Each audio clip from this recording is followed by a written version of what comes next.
ایک طرف سندھ کے اندر سرکاری اسکولوں کو تالہ بندی کرنے میں محکمہ تعلیم نے کوئی کسر نہیں چھوڑی، تو دوسری جانب وزیر تعلیم سندھ سردار امن شاہ اپنی موج مستیاں نہیں چھوڑتے۔ کبھی کہتے ہیں کہ چھولے بیچو،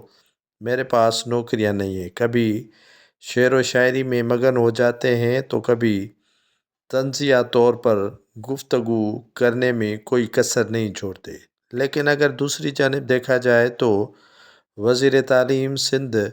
نے کبھی بھی ہزاروں اسکولز جو بند پڑے ہیں ان کو کھولنے کے لیے، یا جو وڈیروں کی اوتاقیں بنی ہوئی ہیں اسکول، ان کی تدریسی عمل کا سلسلہ شروع کرنے میں کوئی پہل نہیں کی۔ سندھ میں محکمہ تعلیم اتنا سست روی کا شکار ہو چکا ہے کہ بلوچستان سے بھی شرح خواندگی